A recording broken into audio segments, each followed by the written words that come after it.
Buenas tardes. Parece que hay alguien que no conoce nada de constelaciones. ¿Quién? Nada, o sea que de unido. Vale. Pues vamos a explicar un poquito qué es esto. A ver, no es nada raro, porque muchas veces es como, uy, qué miedo, ¿no? El poder venir a una constelación, las personas tienen muchas veces esa expresión, uy, qué miedo. Pero no, es muy normal. Y os lo cuento para salir de esa configuración de algo extraño. Una constelación es eso que nos ocurre todo el tiempo cuando interaccionamos con las personas, ¿sí? Cuando llego a casa, muchas veces pongo la llave en el paño y solamente entrar ya se masca la tragedia, ¿no? Es como que notamos una energía que hoy tengo que ir con cuidado, ¿no? Porque algo va a pasar, ¿sí o no? ¿Todos lo notamos? Y otras veces, pues entramos en casa y uno se siente cómodo y todo funciona bien y todo va bien. Eso es una constelación, ¿sí? Es aquello que ocurre todo el tiempo y que no estamos viendo, pero que nos está condicionando, ¿sí? Entonces, a veces podemos tener relaciones que no acaban de funcionar, o que nos encallamos siempre en un tema, o que, no sé, por ejemplo, pues mis relaciones de pareja no me funcionan, las relaciones con mi hijo no acaban de funcionar, todavía me estoy peleando con mi madre porque todavía cualquier cosa que dice, ¡fua!, me enciende y por más que quiero estar bien, no estoy bien, ¿sí? Bien, todas esas cosas están más allá de la razón, ¿verdad? Que muchas veces uno se propone estar bien, yo hoy voy a estar bien. Y pasa algo que de golpe me saca de esa decisión que había tomado y me toma otra cosa que está como en el ambiente y que siempre nos acaba tomando eso y acabamos riñendo por lo mismo. ¿Sí o no? ¿Sí? Bien. Pues una constelación lo que haría es configurar. ¿Configurar qué quiere decir? Representar. Esto es como un escenario donde las personas que vienen hacen de representantes de la situación que el consultante nos trae, ¿sí? Entonces venimos y ponemos a la persona que consulta más la persona con la que tiene dificultad, ¿sí? Y vosotros que no conocéis nada de esa persona, porque ella solo me lo cuenta a mí, no os lo cuenta a vosotros, entonces al salir al escenario empezáis a sentir cosas, que son las mismas cosas que sentís cuando llegáis a casa y hay mal rollo. Pues si en esa familia hay mal rollo, cuando yo te elijo a ti para ser yo y a ti para ser mi pareja, y os pongo aquí, pues vais a empezar a sentir lo que en realidad se siente en casa, ¿sí? Entonces la función del constelador, en este caso yo, es encontrar qué información, qué cosa no resuelta hay en el sistema familiar que genera esta interacción entre nosotros, ¿sí? Entonces puede ser algo que no he resuelto con mi propio padre y entonces cuando se presenta mi pareja yo resueno y choco con él porque todavía estoy resonando con lo que me pasó con mi papá que no pude resolver allí y entonces lo voy proyectando en todas las relaciones que me encuentro, ¿sí? O a lo mejor mi mamá tenía una mala relación con mi papá porque a lo mejor mi papá pegaba a mi mamá y mi mamá era sumisa y resulta que yo no tenía, o sea, yo viví una mala infancia porque no podía soportar que mi mamá fuera sumisa con papá cuando papá la maltrataba y entonces yo sin ser consciente de eso encuentro relaciones a las que maltrato. Porque en realidad lo que estoy haciendo es vengándome de mi padre y haciendo lo que mi mamá no pudo hacer y lo estoy haciendo yo. Todo esto desde el inconsciente más inconsciente, ¿sí? Entonces lo que vemos en la constelación es esas dinámicas ocultas que por más que yo quiero entender, no puedo, y más que quiero ver, no veo. Y aquí, de una forma fácil, a esto también se le llama terapia breve, porque de un solo pantallazo puedes estar viendo aquello que puedo estar años intentando encontrar y no encuentro, ¿sí? Entonces, ¿por qué tendría que hacer una constelación? O muchas personas dicen, es que sí, vengo a constelar, pero en realidad no sé qué constelar. Vale, ¿qué síntoma tienes? O sea, es el síntoma que tú traes el que nos va a dar la pista de lo que hay detrás. Porque puede ser un síntoma físico, pero un síntoma de que no encuentro trabajo, no tengo dinero, no tengo pareja, no tengo... O sea, eso es un síntoma, ¿sí? Entonces el síntoma lo que hace es sacar a la luz aquello que hay detrás que ni yo lo pude ver, ni mis papás lo pudieron ver a veces, y tal vez mis abuelos no lo pudieron ver. Y podéis decir, bueno, pero es que yo a los abuelos no los conocí. ¿Cómo me va a estar afectando algo que mis abuelos vivieron o dejaron de vivir? ¿Sí? Bueno, buena reflexión. Resulta que nosotros tenemos la sensación de que yo soy solo yo, y no es así. Yo soy parte de un cuerpo más grande, que es el cuerpo de todo mi sistema familiar, ¿sí? Entonces esto es como una carrera ¿cómo se llama? Una carrera de, ayúdame, de relevos. Es una carrera de relevos. ¿Sabéis lo que es la carrera de relevos? Es un equipo, ¿sí? Y cada corredor lleva un testigo. Entonces corre ciertos metros y entra otro corredor, coge el testigo y corre. Y finalmente el último corredor que lleva el testigo en la mano es el que gana para todo el equipo, ¿sí? Esto es lo mismo. O sea, yo cojo el testigo de mis padres, que antes ellos lo cogieron de sus padres, y antes ellos lo cogieron de sus padres. Y yo voy delante y tengo que hacer la mejor carrera para todos ellos, ¿sí? Entonces, ¿qué hacemos? Cojo el testigo y en vez de correr y hacer la mejor carrera, ¿qué hago muchas veces?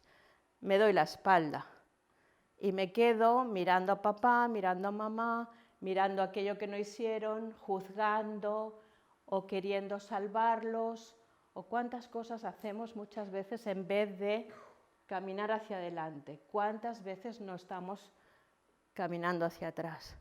Y la carrera y el testigo está por aquí pululando y no avanza, ¿sí? Evidentemente no en todos los aspectos de nuestra vida, pero hay aspectos donde nos quedamos con el testigo sin avanzar porque algo nos tira para atrás. Entonces la constelación nos ayuda a ver en qué punto me he quedado atorada, me he quedado parada. Bien, vamos a explicar un poco lo que son las leyes que funcionan más allá de que yo las conozca o las pueda ver o no.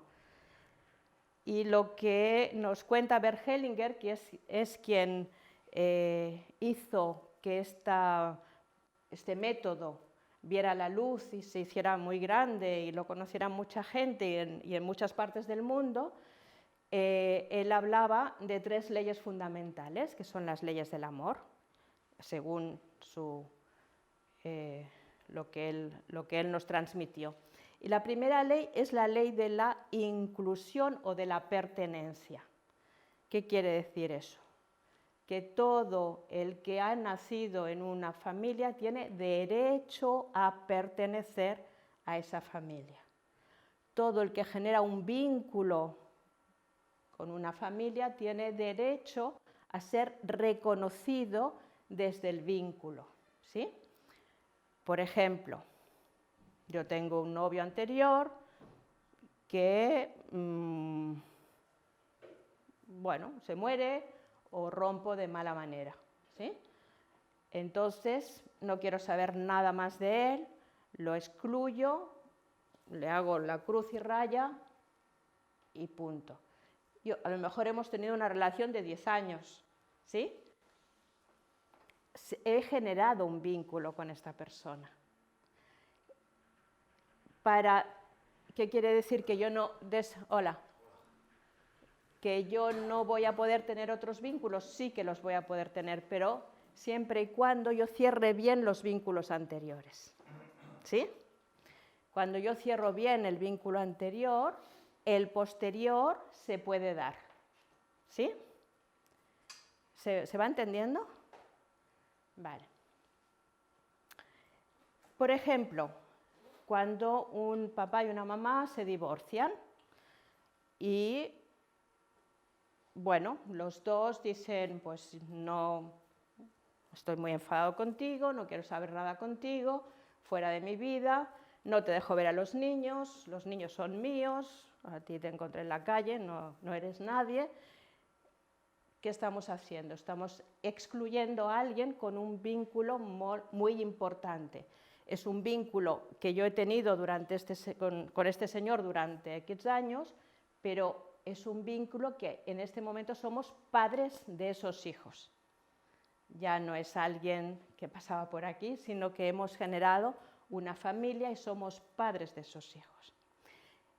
Si podemos entender que nuestros hijos son la consecuencia de un óvulo y un espermatozoide, quiere decir que 50% si no más es mamá, 50% si no más es papá, ¿sí?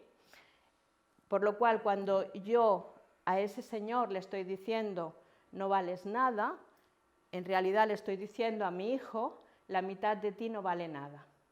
Si cuando el niño se va a casa de papá y papá le dice tu mamá no vale nada, le está diciendo la otra mitad de ti no vale nada. Entonces, ¿qué autoestima va a tener ese hijo? ¿Qué valor va a tener? Cuando sus dos referentes más importantes, que son su padre y su madre, no se están respetando, no se están incluyendo, no se están dando el lugar. ¿Cuál es mi lugar en el mundo? ¿Quién soy yo?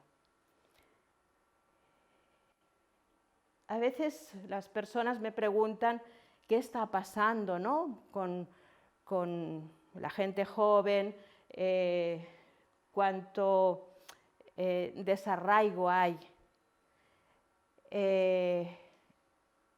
Y yo me pregunto si no es que estamos viviendo en una época donde trabajamos mucho, pero no hay tiempo para dedicarle a los hijos. Y los hijos van creciendo muchas veces sin esos vínculos tan importantes como son los padres, ¿no? Y entonces, de alguna forma, los hijos van a ir a buscar a sus padres fuera del núcleo familiar. Cuando vemos chicos que se meten en líos y que a lo mejor acaban teniendo que intervenir la policía, en realidad ese chico lo que está haciendo es buscar a su padre, porque está buscando una figura de autoridad que si no la encuentra en su casa, la va a buscar fuera de su casa, ¿sí? Entonces, bueno, tener en cuenta qué hacemos, sobre todo en un tema de separaciones, para que esto no se dé en los hijos, ¿no? Bien, ¿qué excluidos tenemos más? Por ejemplo, imaginar que nos casamos, tenemos un hijo y a los 3 meses muere el bebé, ¿sí?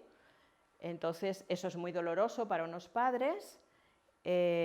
Bueno, enterramos al hijo y para poder paliar un poquito ese dolor, tenemos un nuevo hijo que además le vamos a poner el nombre del primero, ¿sí? Y luego este segundo hijo, pues resulta que no le vamos a hablar del primero, porque duele. Con que duele no le hablamos del primer hijo. pero lleva su nombre. Y entonces ese segundo hijo empieza a dar síntomas de enfermedad, síntomas de que a lo mejor no se puede levantar de la cama, síntomas de debilidad, etc. Y a veces lo que hemos visto en constelaciones que son destinos difíciles. ¿Por qué?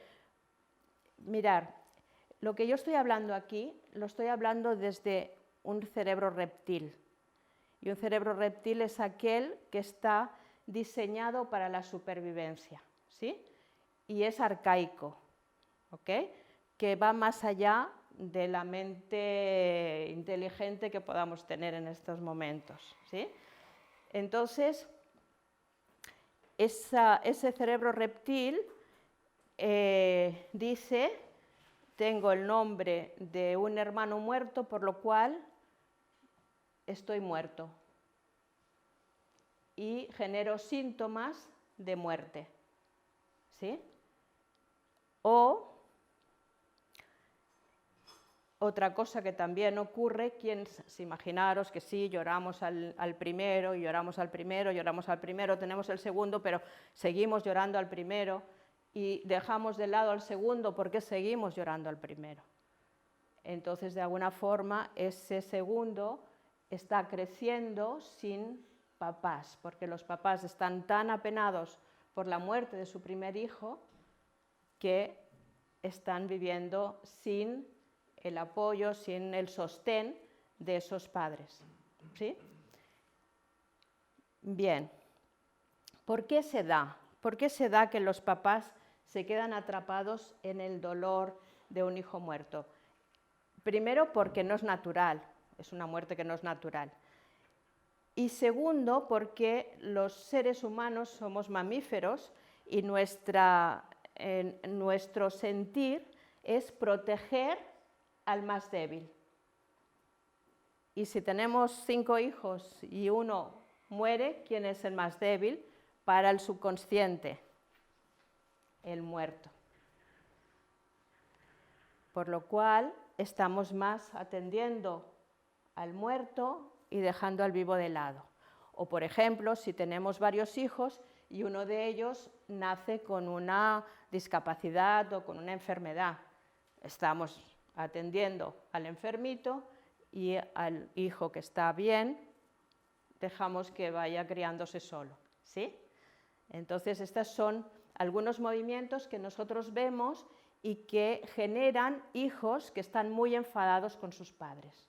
Entonces no entendemos por qué este hijo, si nos hemos desvivido, si le hemos dado todo y que este hijo se esté comportando así con nosotros. Y no nos damos cuenta que aunque sí yo esté, que mi cuerpo esté aquí, mi cuerpo esté atendiendo lo básico, pero en lo profundo no estoy. Hola. Y los hijos están percibiendo lo profundo, que en lo profundo no estoy. ¿Sí? Bien.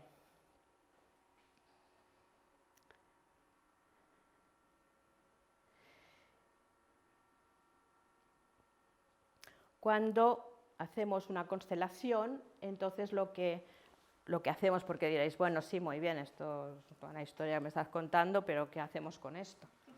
¿Vale? Bien.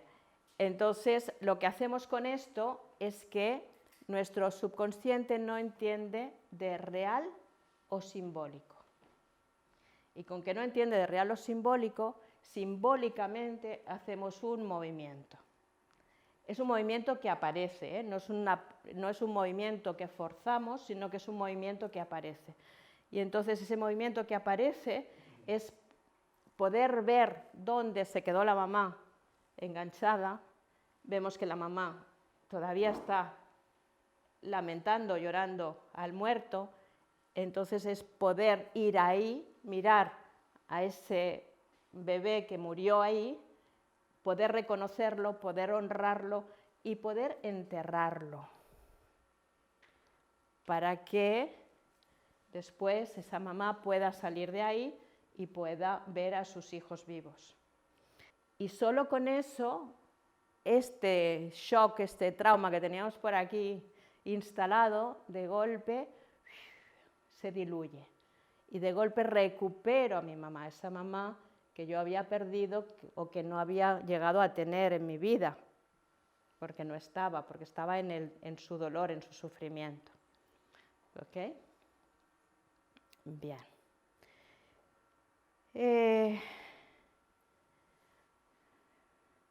Para que una relación se pueda dar, hemos dicho antes que tenemos que cerrar bien las relaciones anteriores, ¿sí?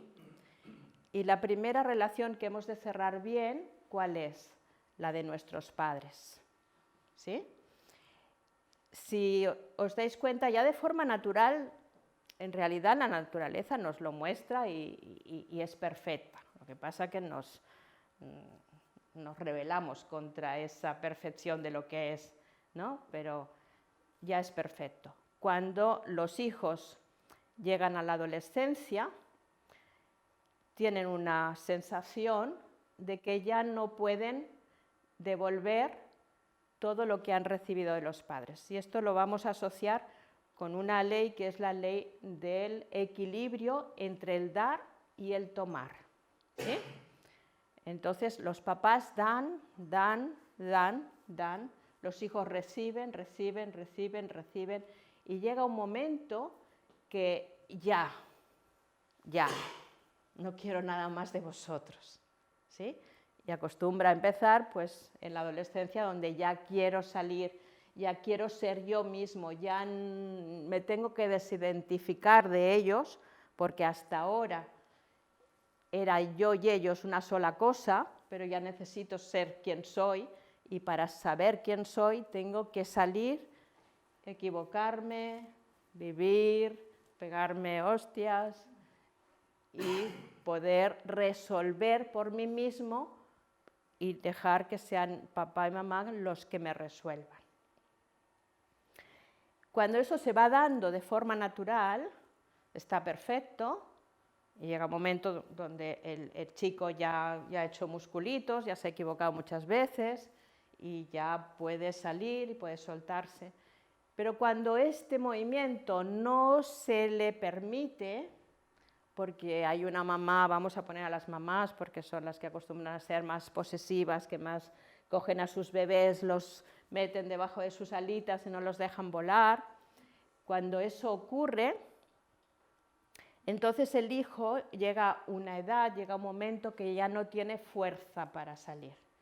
Por eso hemos visto épocas donde los chicos con 40 años todavía están en casa comiendo de papá y mamá, ¿no? Entonces toca abrir las alas y dejar que los hijos salgan de casa. La función del padre es echar a sus hijos de casa. Esa es la función del padre. Porque la mamá tiene una...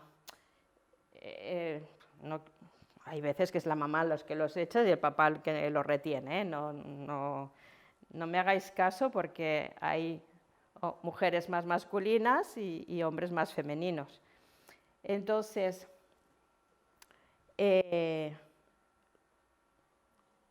cuando papá echa al hijo de casa, el hijo aprende a volar, ¿sí? Mamá tiene la necesidad de contener, de sostener, y el papá tiene la facilidad de abrir y echar. Porque la función de la madre es dar a luz, o sea, darnos la vida, o sea, la función de la madre es la vida, y la función del padre es el mundo, es abrirnos al mundo, ¿sí? Entonces el mundo está allá afuera y la vida está aquí adentro.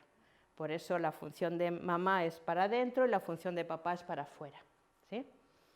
Bien. Entonces, estábamos en la segunda ley. Hemos dicho que la primera es pertenencia y la segunda ley es jerarquía. ¿Y jerarquía qué quiere decir? Que el que ha llegado antes tiene prioridad sobre el que llega después. ¿Y cómo se come esto? ¿Quién llega antes, los papás o los hijos? Los papás. Pues los papás tienen prioridad sobre los hijos. Y ahora, sobre todo las mujeres, vuelvo ahí, ¿no? Porque cuando nace un hijo es como, es mío, es mi hijo, ¿no? Y ya el papá va molestando un poco, ¿no? Como que lo dejamos un poco de lado. Y con que papá no lo ha llevado en su tripita durante 9 meses, pues quien sabe del hijo soy yo, que soy la mamá, ¿sí? Entonces, cuando un hombre no está muy bien colocado y eso le afecta, entonces muchas veces lo que hace es que se retira. Y ese vínculo tan fuerte que tiene la mamá con el hijo, si no invita al padre a entrar y a generar vínculo también con el hijo, el padre, si no es un padre bien colocado, entonces lo que hace es que se retira y genera vínculos fuera. Y ya está. ¿Y qué es ya está? Que el hijo, con que no hay padre, porque no se vincula, entonces el hijo lo que hace es que se sitúa de pareja de su mamá. Lo metemos en la cama, el papá ya duerme en el sofá, porque el niño duerme con la mamá en la cama, y el niño empieza a tomar un rol que no le corresponde, y con que no le corresponde es pesado. Y entonces acostumbran a ser niños que están enfadados. ¿Por qué? Porque es pesado. O sea, los niños, su naturaleza es la risa, es el asombro, es la alegría, es el aprendizaje. Su naturaleza no es llorar y estar enfadados. Si lloran y están enfadados es porque algo no está en orden. Y lo que hacemos los adultos es que le pasa al niño, en vez de decir qué nos pasa a nosotros, que está generándose en este ambiente, en este sistema, una energía que genera que nuestro hijo esté dando síntomas. ¿De acuerdo? Entonces, es como que siempre vamos vigilando cuál es el síntoma del hijo en vez de ver qué es lo que está pasando en nosotros para que el hijo genere este síntoma. Tenemos familias donde se da esa separación y no se da la reconciliación. Si no se da la reconciliación, tenemos lo que hemos visto aquí, ¿vale? Más allá que la hija ya no esté en su cama, ¿eh? No quiere decir, esto era como un ejemplo, pero ¿cuántas veces vemos hijas o hijos que no se marchan de casa porque todavía están cuidando a mamá, porque se sienten con la necesidad de estar apoyándola o de estar protegiéndola o por mil cosas, ¿sí? Si la mamá y el papá no hacen este movimiento de reconciliación, se da lo que hemos visto. Y es un movimiento de reconciliación que tienen que hacer sí o sí. Sí o sí, si no, bueno, si ya mis papás no lo han hecho y yo ya me encuentro en la vida, lo tengo que hacer yo, porque finalmente ese papá y esa mamá son yo. Entonces tendré que hacer esa reconciliación dentro de mí, conmigo misma, con mi parte femenina y mi parte masculina, que es mi padre y mi mamá interior. Y tendré que hacer eso. O sea, no podemos lamentar lo que me han hecho, lo que no me han hecho, lo que me pudieran haber hecho y no me han hecho. Esto es una pérdida de tiempo absoluta, ¿no? Porque lo que pasó ayer ya está, ya pasó. Lo que pasó en mi nacimiento ya está, ya pasó. ¿Qué hago con eso? Y muchas veces lo que vemos es que eso en realidad va a generar una cantidad de circunstancias a través de las cuales vamos a generar recursos. ¿Vale? Porque finalmente las dificultades nos obligan a encontrar vías de solución. Y mientras encuentro vías de solución, encuentro recursos. Y soy quien soy porque tuve los papás que tuve, porque tuve las dificultades que tuve, porque ta. ¿Sí? ¿Que soy desgraciado? Bueno, ¿qué voy a hacer con eso? ¿Te vas a lamentar? Bueno, tú mismo, ¿sabes? Entonces sería, porque si no estaríamos lamentando siempre, porque ninguno de ellos se comportó como el hijo quería que se comportase. Nosotros necesitamos, como hijos, necesitamos unos padres perfectos. ¿Por qué? Porque son nuestros referentes. Y entonces como referentes los necesitamos perfectos. Y son perfectos hasta una cierta edad. Y después de esa cierta edad, cuando salimos a la calle y empezamos a ver los papás de los otros amiguitos, dices, uy, son diferentes de los míos y estos me gustan más. Ya está, ¿sí o no? Entonces es entender que papá y mamá nos dan lo mejor, y eso mejor es la vida. Aunque después de darnos la vida ya no se puedan ocupar de nosotros y nos den en adopción. ¿Qué más da? Estos me han dado la vida. Lo que hago yo con la vida ya es cosa mía, pero es un regalo. Entonces es poder mirar a mis padres y decir gracias por el regalo. Del resto me ocupo yo. Y si somos padres que la hemos cagado con nuestros hijos, lo siento, espabila, ¿vale? Yo te di lo mejor que podía darte, que es la vida. Y después hice lo que pude, porque seguimos siendo personas y seguimos teniendo circunstancias que muchas veces podemos resolver bien y muchas veces nos enredamos y no las podemos resolver como nos gustaría resolverlas.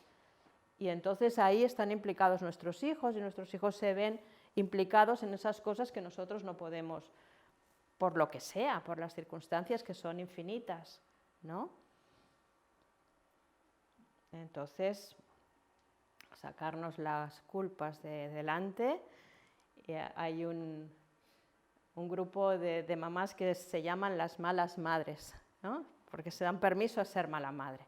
Siempre vamos a ser malas madres y siempre vamos a ser malos padres. Y qué bien. A veces tenemos aquí, alguna personita llega con madres perfectas y es horrible. Es horrible porque una madre perfecta la tienen aquí en un pedestal y nunca llego a esa madre perfecta. Y un padre imperfecto, bueno, pues poquito a poco puedo ir superando lo que es lo que tienen que hacer los hijos, superar a los padres, ¿no? Para hacer una buena carrera y llegar al final haciéndolos a todos campeones de esa cursa, ¿no? De esa carrera. ¿Sí? Bien. El tema del equilibrio entre el dar y el recibir.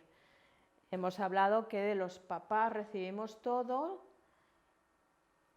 y cuando no podemos más ya nos vamos para hacer nuestra vida. ¿Y cuántos no se sienten muchas veces culpables de pensar, uy, los dejo solos, pobres, con lo que han hecho por mí, porque a lo mejor han tenido circunstancias muy difíciles y han tenido que luchar mucho para darme los mínimos, ¿no? Y no me atrevo a soltar.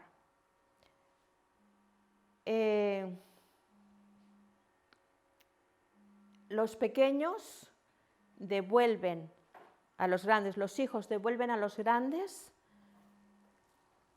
haciendo algo grande en la vida. Como más doy a la vida, más agradezco a los que me han dado la vida. Yo tengo que construir hacia adelante. Y como más construyo hacia adelante, más agradezco. ¿Vale? Y es así. Porque la vida va al más, tiene que ir al más siempre, no al menos. Vale. En una relación, uno de los dos da mucho y el otro recibe mucho. Os cuento un caso que está descrito en los libros de Hellinger, donde una chiquita que trabajaba y ganaba un buen sueldo y su novio estaba estudiando. Entonces ella le dice, nos casamos igual, no te preocupes, yo me ocupo de los gastos y tú mientras vas estudiando. Acaba la carrera, empieza un máster, acaba el máster, empieza otro máster y al final el chico se marcha. Y la chica es como, ¿cómo? ¿Con todo lo que te he dado? ¿Y te vas? Sí. ¿Y sabéis por qué se va? Porque es tan grande la deuda que no puede devolverla. Y los que reciben mucho y no pueden devolver la deuda acaban marchándose o se quedan pequeños. El que da es grande, el que recibe, el que solo recibe, es pequeño. Y entonces vemos a veces matrimonios que uno es y otro es, ¿sí?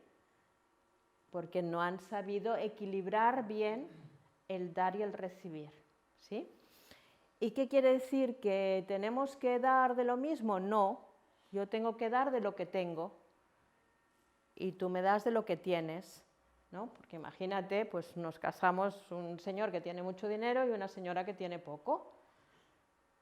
Pues por más que quiera, seguramente nunca llegará a ese nivel, pero bueno, le paga, no queda bonito, pero como le compensa, pues siendo amable, sirviéndole en otras cosas, haciendo lo que, dando de corazón y con amor de lo que tiene. ¿Sí? Un buen día alguien me dijo, ahora con mi mujer tenemos una relación de conveniencia.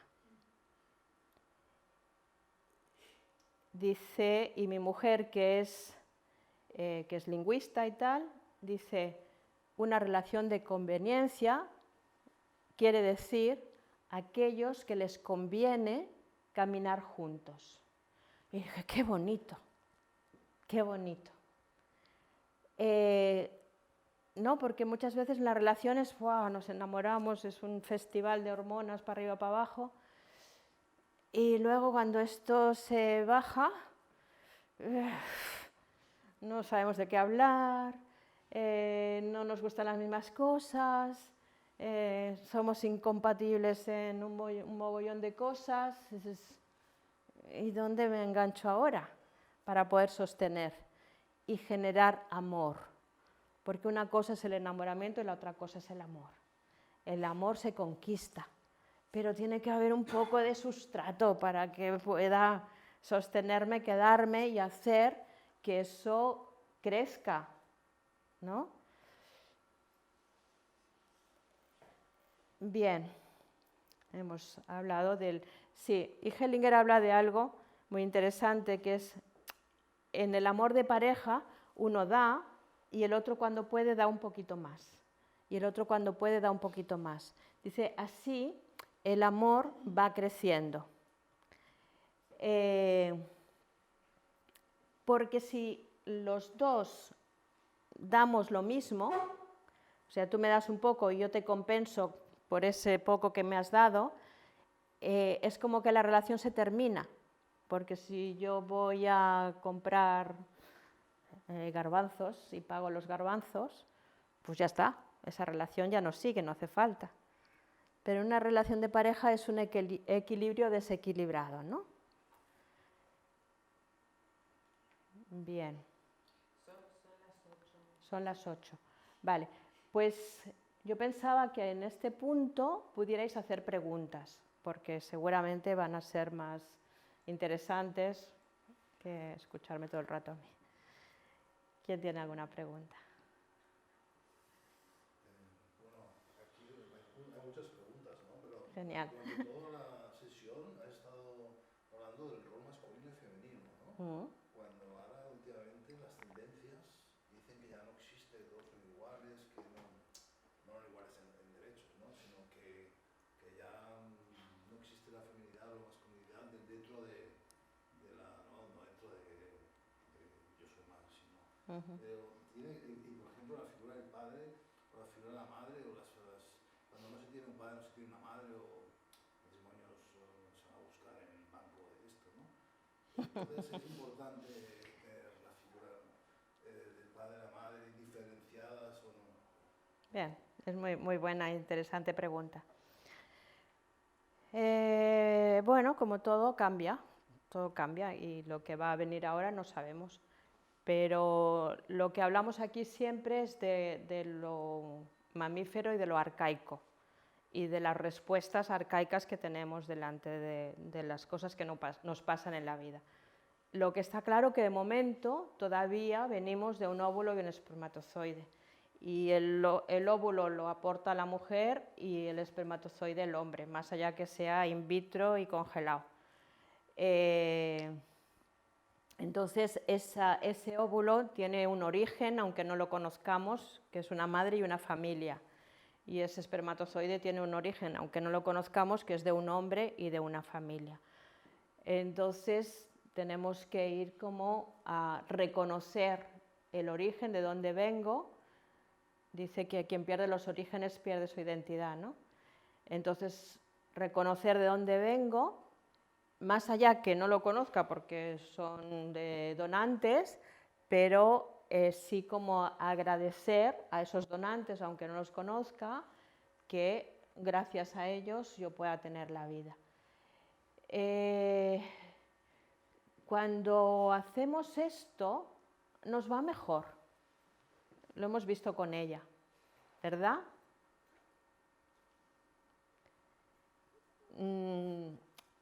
Antes no existían las constelaciones y vivíamos, y mucha gente jamás las conocerá y jamás hará una constelación y vivirá. Y muchos harán constelaciones y tampoco serán felices, nada quiere decir nada. Pero esto es un método que nos ayuda a poder ver qué es aquello que todavía me tiene atrapado, ¿no? Lo digo porque la figura de la madre y la figura de la mujer es importantísima y siempre lo será, ¿no? Pero últimamente está bien que se conozcan más aún, ¿no? Pero se ha desvirtuado mucho la figura del padre, ¿no? Si no fuera importante, Claro. y tal. Entonces hay casos, gente famosa y tal, que no han conocido el padre y han recorrido medio mundo solamente para conocerlo y saber qué orígenes, aunque luego no se separan otra vez, ¿no? Entonces es un poco fuerte a veces como no... Claro, es que ¿quién soy? ¿Quién soy? Yo soy mi padre y soy mi madre. Entonces hay una necesidad, porque aunque nadie me diga que yo vengo de un óvulo y un espermatozoide, que no son mis padres, yo lo percibo y es espectacular cómo lo perciben. Aquí nos hemos encontrado un montón de casos ya donde el papá no era el papá biológico y era un secreto. Y que nos vienen aquí y nos dicen, es que a mí me pasa algo con mi madre, es que no puedo, yo tengo un freno, yo tengo algo que es una pared, que no puedo llegar a mi mamá. Y entonces vemos aquí, sacamos el papá y sacamos al papá biológico, que sale otro señor y ahí, ¿sabes? Como de golpe algo se libera.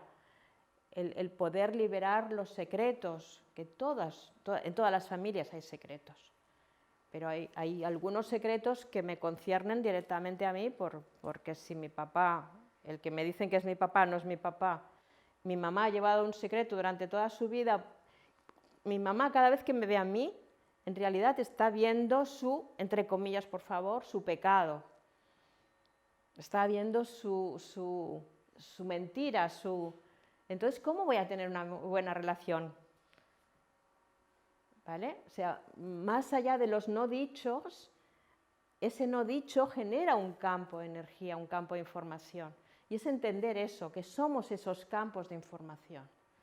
Más allá que ahora rechacemos a las mujeres, a los hombres, más allá que rechacemos, pero estamos en la primera ley, la ley de la exclusión, estamos excluyendo ¿qué? Está muy bien, o sea, no digo que no evolucionemos y que la vida dentro de 50 años sea diferente, claro que sí, es lo que debe ser, pero hagámoslo bien, por favor, reconociendo el origen, reconociendo de dónde venimos, reconociendo lo que ha sido, reconociendo lo que hay, y decir, vale, con eso ahora lo tomo y hago algo grande con eso. No sé si te he contestado. ¿Sí? Vale, de acuerdo. De nada. Adiós. ¿Alguna pregunta? Sí. Sobre estas terapias, bueno, yo tengo varias amigas psicólogas y siempre me dicen que es muy importante estas terapias porque yo hice una vez la gestal y mal, o sea, me fue mal. ¿Te fue mal? Sí, me fue mal. Entonces decían que pronto, bueno, empezando con estas, que creo que es más atrás, o sea, es como ir un paso más atrás. No sé, el hecho de hacer estas terapias, constelaciones familiares, o sea, encontrar un algo de por qué algunos bloqueos, cerrar ciclos, realmente pueden ayudarlo a uno a liberar muchas cosas, a cerrar cosas que uno no conoce. Claro, sí, sí, esa es la función, el poder liberar, el poder reconciliar. Entonces es como, mira, pongo un ejemplo, ¿no? Imaginaros esta luz, imaginar que es solo una luz, deja de funcionar, ¿no? Y entonces yo voy, compro una bombilla nueva y la cambio y no funciona. Y vuelvo a comprar otra bombilla nueva y la cambio y no funciona. Y así, hasta 10 bombillas nuevas y no funciona, ¿no? Que es lo que acostumbramos a hacer. Una relación no me va y la cambio otra, no me va y la cambio otra, ¿sí? Bueno, pues un buen día se me enciende la bombilla, la mía, y digo, ¿no será el interruptor? ¿Vale?